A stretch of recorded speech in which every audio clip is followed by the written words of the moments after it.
कपड़े धोने वाली बहू। शादी के पहले से ही विभा को कपड़े धोने का बड़ा शौक था। कभी नल के नीचे तो कभी तालाब के पास। अरे मेरी नीली वाली लुंगी नहीं दिख रही है। विभा की अम्मा, कहाँ रखी है लुंगी? अरे वो तो विभा ने परसों ही धोकर रखी थी आपकी अलमारी में, देखो वहीं होगी। वो ना मैंने आज धो दी, मुझे लगा कि गंदी हो गई होगी। अरे कैसे गंदी हो गई थी? उसे तो मैंने पहना भी नहीं। हे भगवान, इस लड़की के कपड़े धोने की आदत से परेशान हो गया हूँ मैं। जितना तो घर में राशन नहीं आता, उससे कहीं ज्यादा डिटर्जेंट पाउडर का खर्चा है। इसकी शादी करवा दो, शादी जाए अपने घर में ही करे काम, फिर चाहे घर के कपड़े धोने हो या पूरे गांव के। हाँ ठीक बोल रही हूँ, देखता हूँ मैं कोई लड़का। वो दिन भी आ जाता है जब विभा को देखने लड़के वाले आ जाते हैं। लड़की मुझे अच्छी लगी। होने वाली सास कहती है, बेटी अगर कुछ पूछना है तो पूछ लो। वैसे तो हमारी लड़की बहुत ही शर्मीली है, जो बोल दो वो मान लेती है, इसे क्या पूछना होगा। अरे कैसी बात कर रही हो माँ, मुझे इन लोगों के घर रहना है, सवाल तो कई है। हाँ हाँ बेटा, पूछ लो ना, क्या पूछना है। आप लोगों के घर कपड़े कौन धोता है? सास का मुंह बन जाता है। देखो, अगर तुम ये कहना चाहती हो कि तुम्हें कपड़े धोने नहीं आते तो सुन लो, कपड़े मैं ही धोती हूँ, लेकिन तुम्हारे आ जाने के बाद मैं रुमाल तक नहीं धोऊंगी। अरे चुप रहना भाग्यवान, बहू बेचारी घर आई नहीं, उसे डराना शुरू कर दिया। वो क्या है ना बिटिया, अभी तक तो ये कल्लू की माँ ही धोती थी, लेकिन अब तुम्हारे पापा तो दहेज में वॉशिंग मशीन देंगे ही। तभी विभा की माँ बोल पड़ती है, सवाल भी पूछा तो क्या। वैसे भाई साहब, मशीन की तो फिर भी कपड़े धोने की कैपेसिटी होती है। मतलब जो बिटिया दे रहे हैं ना विभा, इसे कपड़े धोने का बहुत शौक है। ये आप लोगों के क्या, आस पड़ोस गांव मोहल्ले सबके कपड़े धो दे और उफ तक ना करे। बाहर देखा नहीं आपने कितने कपड़े सूख रहे हैं? सब हमारी बिटिया ने ही तो धोए हैं। बस भी करो ना माँ, शर्म आ रही इतनी तारीफ सुनकर। और तो और एक दाग निकाल कर दिखाओ तो मान जाऊं। हाँ अच्छा, माफ करना बेटा, मैंने गलत समझा।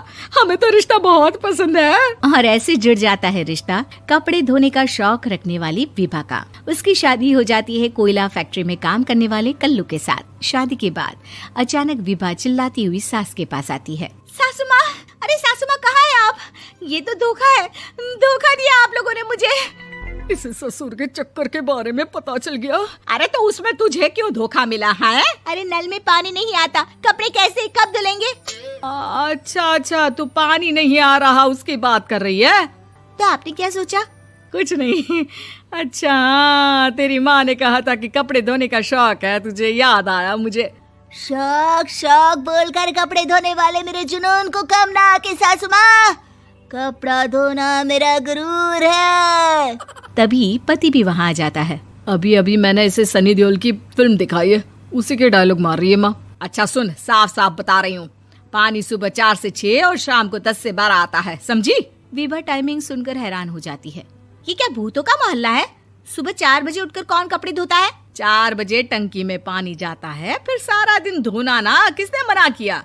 अरे कैसी बात कर रही हैं? 200 लीटर की टंकी में कितने कपड़े धो लूंगी मैं? सुबह ही उठ जाऊंगी मैं। अब क्या था, विभा सुबह 4 से लेकर रात के 12 बजे तक कपड़े ही धोती रहती। एक रोज सास पड़ोस से निकलकर कहीं जा रही होती है कि साथ वाली कहती है, हाँ कल्लू की माँ, जरा ये बताओ कि 2 साड़ी है, 2 ब्लाउज और एक पेटीकोट और एक नाड़े वाला लंबा कच्छा। हाँ तो? अरे तो क्या, कितना लोगी धुलाई ये बताओ। धोबन दिख रहे हैं हम क्या? हमारे पति सरकारी नौकरी से अभी रिटायर हुए हैं और बेटा सुपरवाइजर है कोयला फैक्ट्री में। धोबन समझ रखा है हमें। हाय रे कल्लू की अम्मा, माफ कर दो, वो तो मोहल्ले में यही सब बता रहे थे कि तुमने बहू को कपड़ा धुलवाने के काम में लगा दिया है। सास को पड़ोसन की बात सुनकर गुस्सा आ जाता है। वो घर पहुंचती है जहां घर के बाहर ही इतने सारे कपड़े सूख रहे होते हैं जितने कि किसी धोबन के घर पर। अरे ओ कल्लू की दुल्हन, बाहर निकल। माँ जी यहीं आ जाओ, बाथरूम में चादर धो रहे हैं हम। अरे अभी हम धोते हैं, तुमको बाहर निकलो। ये आस पड़ोस वाले बोल रहे हैं कि हम बहू से कपड़े धुलवा कर उसे कपड़ा धोने वाली बना दिए हैं। अरे छोड़ो ना माँ जी, किन लोगों की बातों में आती हो? आस पास के लोगों का तो काम ही होता है कि वो किसी तरह सास बहू को लड़ा दे। बहू सारे घर के कपड़े धोती है, ये क्या कम है? बोलिए। सास को भी लग जाता है कि वो बहू का ये सनकीपन नहीं छुड़वा सकती, इससे अच्छा है कि खुद ही चुप हो जाए। एक रोज सास और बहू मंदिर जाते हैं, जहाँ सास की साड़ी वहाँ खड़ी भीख मांगने वाली से मिलती है। माँ जी क्या बात है, आपकी साड़ी उस भिखारन से कितनी मिल रही है ना? हाँ हाँ देखो तो, दोनों की साड़ी मिल रही है। क्या बात है कल्लू की अम्मा, तुम खुद को तो अफसर की बीवी बताती हो और ऐसी सिंपल सी प्लेन साड़ी पहनकर घूमती हो। सिंपल और प्लेन नहीं है ये साड़ी। तो क्या सोने के धागे से फूल बने हैं? कुछ भी सासू माँ, कुछ भी। हाँ बने थे इस साड़ी में सोने के धागे से फूल। मेरे पति लेकर आए थे मद्रास से स्पेशली मेरे लिए 10,000 की। ताहे भाई साहब इस भिखारन के लिए भी सेम टू सेम साड़ी लेकर आए होंगे 10,000 की। सास उस वक्त तो कुछ नहीं कहती, लेकिन बहू के साथ घर आती है और अलमारी से एल्बम निकाल कर लाती है। ये साड़ी देख रही है, ये वही साड़ी है जिसे मैंने अभी पहना था।